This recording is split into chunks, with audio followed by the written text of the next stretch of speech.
How's it going out there, YouTube land and also social media lands? Welcome to an all-new video. In this video, we're going to be reviewing a new film that just came out yesterday, July 8th. It is a sequel in a great slew of films that has been brought to you by Marvel Studios, so we're going to go right into that. Before we do that, make sure you hit that subscribe button so you don't miss out on this video and the other videos I put. As always, people, if you enjoy my content here on YouTube, definitely check out my other social media platforms such as Twitter, Facebook, Instagram, TikTok, anything you think of that's social media platforms. Check it out, people. Under cyberneticshark. Oh yeah. As always, let's get right into this.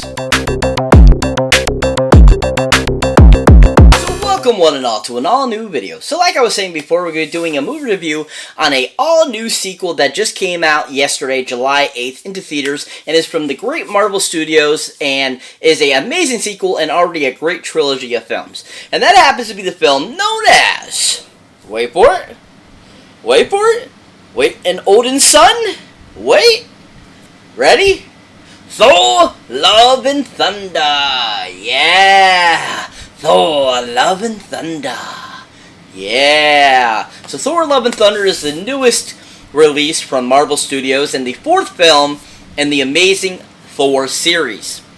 Now, this being his seventh outing, pretty much most of us know what to expect supposedly from Thor, but I tell you what, this movie really showed you there's a lot more to Thor than has meet the eye, so that was really awesome. So Thor Love and Thunder is just an interesting film altogether. It's definitely different than the previous three films. It definitely took the wacky stick from Thor Ragnarok and took it to even more extremes with this one, but overall it's a pretty decent film. Now, once again, this is directed none other by a great, amazing director, writer, actor, known as Mr. Taika Waititi. Oh yeah, Taika Waititi, woo, Taika Waititi, yeah. Taika is amazing. He is awesome as an actor, great as a director and writer, and just has all that great accoutrement that just make him an awesome person. Now, Taika, of course, directed the last Thor film, Thor Ragnarok, and did an amazing job with it, so I can see why they gave him another option of making another Thor film. Now, he's also done a lot of great writing for films, a lot of great shows, and so forth and so like that, but one that really sticks out to me, and I think is one of his best directing, jobs, has been a great 2014 film that actually inspired a great TV show that we have been getting on FXX for the last few years. And that, of course, is a film called What We Do in the Shadows. Yeah, What We Do in the Shadows. Oh yeah, great mockumentary style type of film about vampires, having a TV crew come and see what a vampire's life is like in modern times. It's absolutely freaking hilarious, and Taika did an amazing job with this film. He starred in it and directed it, and he just made such a great, amazing film that was super funny, super intelligent, and overall just really fun. And Taika just has a great eye for comedy, and has a great eye for just directing in general, and I think he really proved it in What We Do in the Shadows. Just how he presented it, along with that very great mockumentary style type of deal that just really made it even more fun, because it was supposed to be like a documentary, but at the same time it was a super comedy film too as well, with some serious tints to it, which was really fun. So Taika really has a great eye and just made such a great film here with What We Do in the Shadows. If you haven't seen What We Do in the Shadows, definitely check it out, people. It's worth the watch. Really greatly directed by Taika. But I thought he did a decent job with, Love, Thor, and Thunder. I don't think he did as good a job as he did with Ragnarok, but he still did a really fun job. I love what he did with it. I love the music. I love the whole look and feel of the film. And overall, I just thought he did a really fun job and gave us just this really kind of gut-busting, silly type of wacky film that, is Taika's personality, and he's totally like that, and you get to see him, the wheels turning in his brain when he was coming up with this funny-ass film. So, really great job by Taika. If you haven't seen anything Taika's directed, definitely go check out Love and Thunder in theaters now. He did a really decent job. So once again, this movie has a really great cast. I mean, we have several people returning from the previous films. We actually have somebody returning for the first time after being absent from the last film, and we just have a great new, amazing villain that was just so amazing, so fun, and so badass that we got introduced to. So to start us off in this awesome roster of, amazing actors, none other than Thor himself, Mr. Chris Hemsworth! Oh yeah, Chris Hemsworth, yeah! So Chris Hemsworth, of course, you probably have seen play Thor since 2011 now. That was his first outing as Thor. But he's done a lot of other movies over the years. I mean, he had the Rush movie that he did about the famous driver. He did Black Hat. He's done Extraction. I mean, he's done so many other movies over the years besides being Thor that he's just an all-around really fun guy and just a really great actor. And I've seen his acting chops in many different fields, from action stars to drama to all kinds of stuff. But one film that really stands out that I really enjoyed him in, I thought was just all around a really great film that didn't get enough credit for how good it was, directed by Ron Howard. And that, of course, is a great film called Heart of the Sea. Yeah! Heart of the Sea. Yeah. So Chris Hemsworth actually plays one of the characters in this movie, which is basically about the true life story of Moby Dick that Herman Melville wrote. And this is basically the story that inspired him to write Moby Dick, of this rogue sperm whale that attacked this ship. And Chris Hemsworth actually plays one of the first mates who ends up surviving the wreckage and is able to live and tell the tale. And I just thought he did a really good job of portraying the character. I loved his look. I loved how he went from this strong, strappy man to having to be super skinny, from being malnourished, from being on the sea for so many days without food and water. And overall, he just did a really fantastic job of bringing this character to life and doing just an amazing job. And some great dramatic elements he brought to it that just were, I thought, really impressive and really enjoyable. If you haven't seen In the Heart of the Sea, definitely check it out for Chris's performance. He did a really fantastic job. But once again, him bringing back Thor, he was perfection as usual. He was so awesome as Thor. He had some great one-liners throughout this whole entire film, and just everything he did in this film was so fun and so awesome, especially when he's all giddy and giggly over Zeus in the film, when he's getting reintroduced to, Jane in the film, and how he acts and stuff like that was absolutely hilarious. There's some great scenes with them as a couple. Absolutely perfect as usual, and I don't see anybody else ever playing Thor but Chris Hemsworth. He is just so amazing as the character. Really, really amazing performance by Chris in this film. If you haven't seen Chris Hemsworth in anything recently, go check him out in Thor: Love and Thunder now. He was amazing. So the next actress I like to talk about is somebody that was actually in the first two Thor films, was not in Ragnarok, but ended up coming back for this fourth Thor film. And that is the amazing actress that played Jane Foster in the first two Thor films, known as Miss Natalie Portman! Oh yeah, Natalie Portman, woo! Natalie Portman, yeah! Natalie Portman! Oh yeah! Oh, Natalie Portman. Such a fun actress. Always great in anything I've seen her in. She's been a fantastic actress since the first time I saw her in anything, and she has just always been really fun. I mean, from her take in Black Swan, to her funny comedy kind of role in Your Highness, to Garden State, to, Electric Lux. I mean, she has been in so many different types of films and different genres over the years, and just is a really amazing actress that really has evolved and just been really amazing. Now, one film that really stands out for me for her is one of her very first performances, and I still to this day think this is her best film to date. And that is a great 1994 film starring, amazing Gary Oldman, Jean Reno, and is basically kind of like her future fan debut, I believe. And that is known as the film known as Leon the Professional. Yeah, The Professional.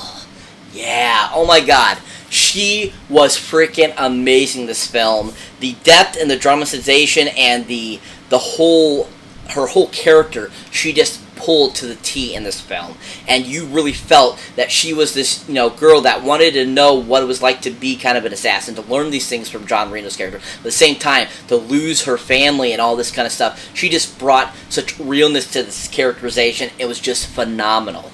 Hands down, her best performance to date. I think she should have won an Oscar for this role versus her Black Swan role. She was so amazing in The Professional. at such a great young, at a young age, and just such a great performance altogether. She just was so superb and perfect in this film. If you have not seen Leon the Professional, definitely check it out for Natalie's performance. She was superb in it. But it was fun to see her back, in the Thor films, seeing her portray, once again, Jane Foster. I didn't care too much for what they did with her character, and what they ended up doing with the character at the end of the film. But overall, I really enjoyed seeing her back. I thought she was really fun, really entertaining, and I really enjoyed this different version of Jane Foster versus the first 2 times we saw her. And I like that she brought kind of a fun kind of giddiness to the character and gave us this way different approach. And she had some really great one-liners and a great conversation, especially when she's trying to come up with catchphrase as the new Mighty Thor. And she just overall was just really fun in the film. If you haven't seen Natalie Portman anything recently, definitely check her out. Thor: Love and Thunder. She was actually pretty good. So that brings me to the final actor I like to talk about that was in this movie. And that, of course, is the new villain that got introduced in this film that was just an amazing, character in the comics. And to finally get to see this character in live action is just amazing and fun. And then, of course, is the actor known as Mr. Christian Bale! Oh yeah, Christian Bale! Woo! Christian Bale! Yeah! Christian Bale, awesome actor, amazing. Everything he's done, he's always amazing in. From American Psycho, Newsies, the Batman films. I mean, he's done so many great films over the years. They're just so much fun, so enjoyable, and just really rock. And he is just one of those actors that he'll go from one extreme to the next to bring the character to life, such as The Machinist, having to drop down to that 60 pounds that he dropped down for that film, or his character in American Hustle, and so forth like that. And with Thor: Love and Thunder, he did that once again with playing Gorr, the God Butcher. He really brought himself into that character and became Gorr. It was such an amazing performance. Hands down, my favorite performance of the entire film. He is hands down my favorite actor in this film too. He was just so freaking amazing.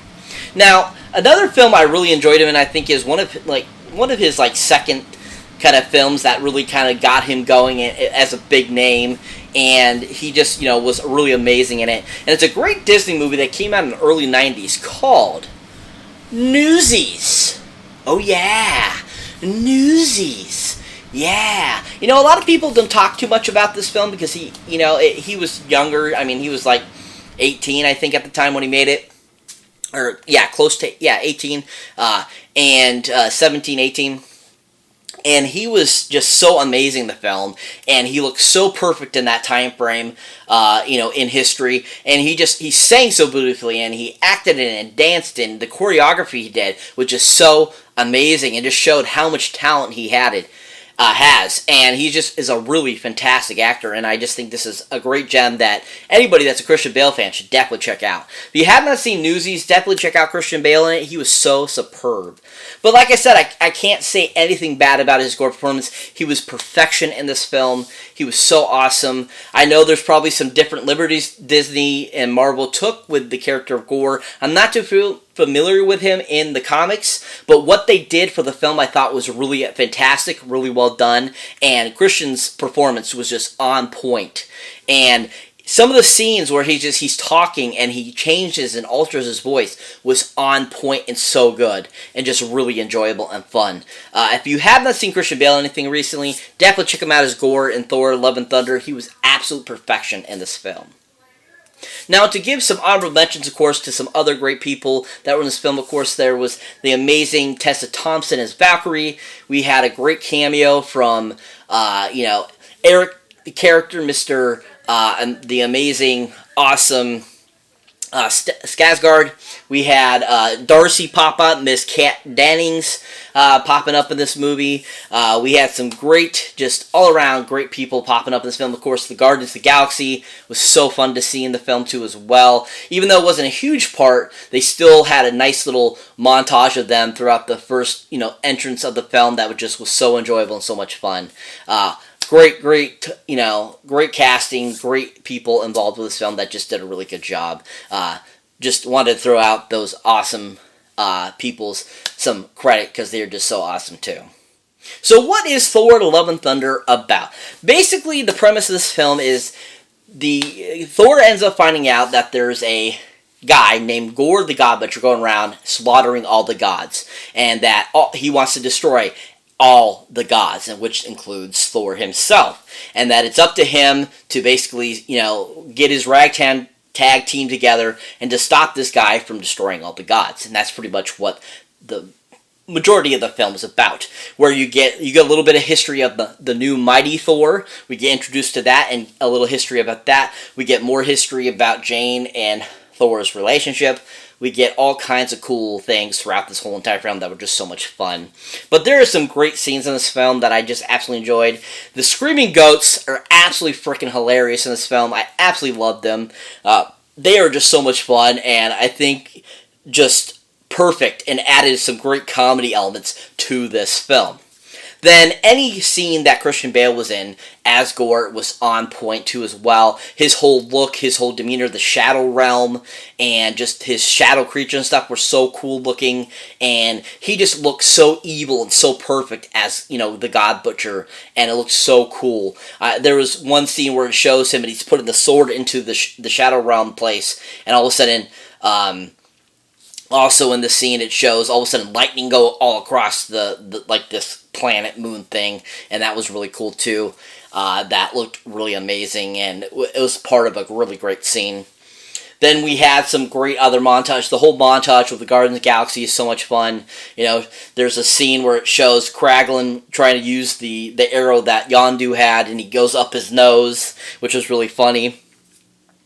You got some great, montage of Rocket talking to, Thor saying, "Where have you been? I thought we were going to be on a vacation," kind of deal. And stuff like that was really fun.